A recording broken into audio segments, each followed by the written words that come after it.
Bonjour David Gallès, c'est Mike Aldébaran de la Gazette de Rennes-le-Château. Bonjour à toi. Alors, je te reçois dans le cadre des conférences, des 13 conférences de Rennes-le-Château organisées par Jean-Patrick Bourtal. Nous sommes au Jardin de Marie, voilà, ici à Rennes-le-Château, l'église derrière.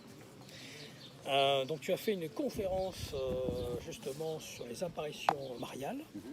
Et dans ce cadre-là, tu as fait un livre conséquent qui justement s'appelle La fabuleuse histoire des ovnis avec Christian Doumergue. Oui, alors c'était avant évidemment m'intéresser aux apparitions mariales. Ouais. Voilà. Et justement, tu as parlé aussi de Jacques Vallée, Oui. Puisque Jacques Vallée était le premier justement à parler des apparitions mariales en tant qu'ufologue. Et donc tu as mis ça en exergue au début de ta conférence. Donc est-ce que tu peux nous parler de ta conférence et aussi de ce livre, donc le fabuleux Histoire des ovnis. Alors la conférence, en fait, je donne assez peu de conférences en réalité. La conférence, c'est un petit dérivé d'un documentaire sur lequel je suis en train de travailler, qui va s'appeler Apparition au pluriel, qui devrait sortir au printemps 2025. Ça fait des années que je travaille dessus. C'est un travail assez, j'allais dire fastidieux. Non, c'est un travail passionnant. Donc qui m'a amené à aller sur les principaux sites d'apparition mariale en Europe, notamment Belgique, Italie, France, Portugal évidemment. Et l'intérêt évidemment, avant de connaître les écrits de Jacques Vallée, je trouvais ça effectivement curieux, ces apparitions mariales, tout simplement parce qu'il y a toujours un point commun en quelque sorte entre ces apparitions, c'est-à-dire le fait que les voyants, donc ceux qui voient la Vierge et qui l'entendent, ne disent pas au départ qu'ils voient la Vierge, ils disent tout simplement qu'ils voient une forme féminine, pas grande en général, c'est toujours une petite femme ou une enfant d'ailleurs, quelquefois. À Lourdes, Bernadette Soubirous dit « je vois comme une enfant ». Alors elle dit au départ d'ailleurs « je vois la chose, je vois Akero hein, », ce qui veut dire le truc. Donc, et on se rend compte au fil du temps que c'est un peu le même principe que Enfin, c'est pas le même principe. Il y a beaucoup de points communs avec l'ufologie. C'est-à-dire qu'on a des témoins qui sont face à un phénomène totalement surnaturel, qui vont en parler avec plus ou moins de liberté, dont la parole va être immédiatement remise en doute, dont les études scientifiques, le peu d'études scientifiques qu'il y a eu sur les apparitions mariales, elles sont principalement médicales hein, sur les voyantes, n'ont strictement rien donné de preuve de quoi que ce soit. Et puis, il y a l'origine du phénomène. Qu'est-ce que c'est ? Est-ce que c'est vraiment la Vierge Marie ? Ça, c'est pour les croyants, évidemment. Ou alors, on est face, comme je l'ai dit hier à la conférence, on est face à ce qu'il semblerait être une intelligence supérieure, exotique, qui est en capacité d'établir un contact avec nous, mais sous une forme mimétique. Jacques Vallée en a parlé dans le Collège Invisible, en 1975. Absolument. Il parle du système de contrôle. C'est le premier à avoir parlé de ça. Oui, et là, il évoque aussi la Vierge, justement. Il est assez succinct sur la vente, sur la Vierge. Dans Passeporto Magonia, en 69, voilà. Et puis il y a aussi principalement il y a eu aussi tous les travaux sur les fils de la Vierge, dont même Jean-Luc Chomeil a travaillé dessus, des gens comme justement l'Institut Guitard, tous ces gens qui lisent sur les fils de la Vierge aussi, ça c'est aussi très intéressant. Oui, ces choses-là, ça se rejoint. C'est pour moi un autre sujet, mais c'est mis à part que ça a le nom de la Vierge, mais c'est effectivement très intéressant. Ouais. Et donc sur la fabuleuse histoire des ovnis, ce que tu peux nous faire un condensé des recherches que tu vas faire. Il y a la croix de Miguet de 1826 qui est fascinante, hein, parce que vraiment on est dans ce cas du mimétisme dont on parle de l'inconscient collectif, où cette croix apparaît à des croyants justement. Oui, c'est ça. On est en 1826, le 17 décembre. On est à Migné, à l'époque ça s'appelait pas Migné-aux-Anses, aujourd'hui ça s'appelle Migné-aux-Anses, mais ça s'appelait Migné. Là il y a une cérémonie, on va dire, religieuse. 1000 personnes. Voilà, plus de 1000 personnes, c'est certain. Ils mettent en place une croix tout près de l'église, une croix avec Jésus, etc. Et puis, à un moment, on voit apparaître dans le ciel, je résume vraiment l'affaire, mais on voit apparaître dans le ciel une croix qui est couchée, hein, donc qui est horizontale, avec des bords extrêmement nets, d'une couleur argentine, diront les témoins, c'est-à-dire un peu rose métallique, et qui ne bouge pas, et qui fait 40 mètres de long. Voilà, c'est quand même... Alors du coup, les gens, évidemment, sont paniqués, sont sidérés, se mettent à prier, etc. Ce qui est étonnant dans ce cas-là, et ce qu'on peut révéler, et c'est ce que je dis dans la conférence, c'est que contrairement aux apparitions de la Vierge, où il y a 2, 3, 4, 5 personnes, grand maximum, qui voient la Vierge, là, en l'occurrence, tout le monde a vu le phénomène de la croix, sauf une seule personne. C'est un personnage, un homme qui se demandait ce que les gens regardaient au-dessus, qui ne voyait strictement rien et qui s'est senti quelque part coupable de ça. Et comme il n'était pas très croyant, là il est devenu extrêmement croyant, donc il s'est converti au christianisme. Enfin converti, il était athée on va dire. Et puis bah oui, il s'est engagé dans le christianisme, convaincu aussi que Dieu l'avait puni. C'est-à-dire, tu crois pas en moi, je te montre pas la croix. C'est assez étonnant. Et c'est une histoire qui a eu un fort impact, fort impact à l'époque. Qui est peu connu d'ailleurs. Comment ? Qui est assez peu connu. C'est assez peu connu, et pourtant c'était très connu dans les années 1826, 27, 28, parce que c'était une France qui était divisée. Hein. On est à Braine-le-Château, il y avait les royalistes, catholiques, et puis il y avait les républicains laïcs. Là c'était la même chose. Les républicains laïcs disaient à l'époque, il y a eu tout un scandale là-dessus. Non, c'est une arnaque. Ils ont fait un cerf-volant, ils ont construit un cerf-volant. Chose totalement impossible. Construire un cerf-volant de 40 mètres de haut à l'époque, lumineux, c'est quand même un truc de fou, avec des bords qui semblaient métalliques. Et puis, comment l'installer comme ça en plein jour sur une place publique avec 1000 personnes déjà présentes? Enfin, c'est absolument impossible. Et donc, du coup, il y a eu toute une polémique et ça a marqué les esprits à tel point que, ce que je dis d'ailleurs aussi en conférence, c'est que à l'entrée du Sacré-Cœur à Paris, à Montmartre, vous verrez tout de suite à gauche un hôtel avec cette scène de l'apparition de la croix de Minier qui est gravée dans le marbre. Ce qui est très intéressant, c'est que justement, il y a un témoin qui ne voit pas.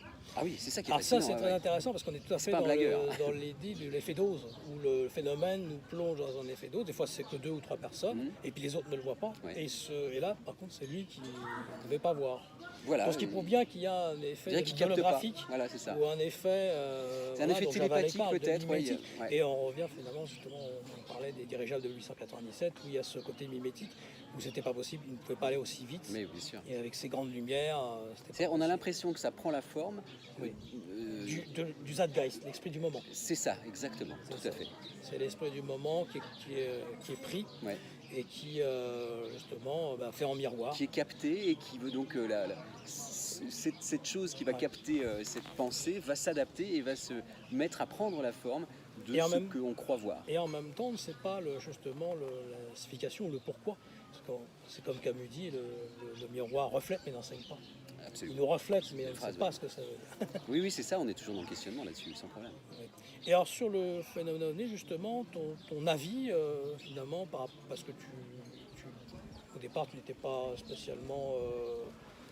on va dire, on ne va pas dire croyance, parce qu'on n'a pas de croyance, mais je veux dire, tu étais un peu sceptique ou tout au moins interrogatif. Pas forcément sceptique, il y a tellement de cas, tellement de témoignages, tellement de choses que je n'étais pas très sceptique. C'est le phénomène, l'existence des phénomènes, on va dire, pour moi, il n'y a pas de souci. Après toutes les enquêtes que j'ai pu faire en allant en Norvège, à Isdalen, en me baladant partout, en ayant filmé moi-même quelque chose de... Ah non, ça c'est plus... Pas par Kittelson. Enfin, en voyant tous ces trucs-là, au bout d'un moment, c'est certain que le phénomène existe. Le truc, c'est de savoir, évidemment, aujourd'hui, qu'est-ce que c'est ? Bon, évidemment, tout le monde se pose la question. On arrive aujourd'hui, puisque notre technologie évolue, alors là, maintenant, on met de l'IA, on met de l'intelligence artificielle un petit peu partout. C'est vrai, pourquoi pas des sortes de satellites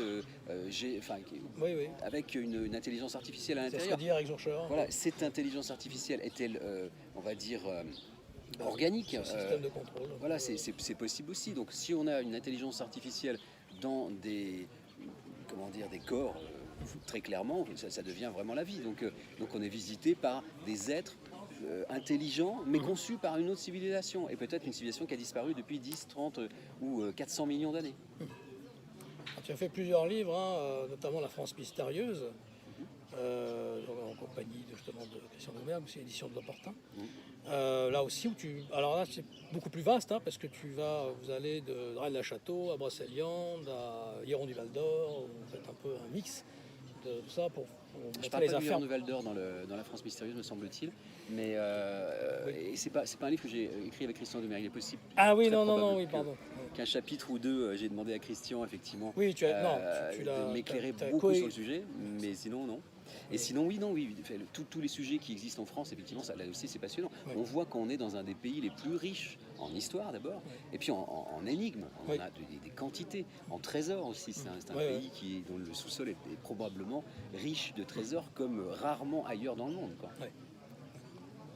Sur Rennes-le-Château, actuellement, tu es sur des recherches particulières non. Parce que tu as, avec Jean-Patrick Montal aussi, tu as justement un travail avec lui justement c'est les lieux secrets. Oui, oui, oui, Voilà. c'est ça, exactement. Bah, Ce c'est- livre ouais. qui est disponible qu'à Rennes-le-Château aussi, tu peux nous en parler en 2 mots ou 3. Oui, non, alors c'est Jean-Patrick qui a écrit le livre, qui a d'ailleurs illustré le livre avec les photos. Et en fait, bah, c'est un livre qui se vend là parce qu'en fait, c'est pas vraiment.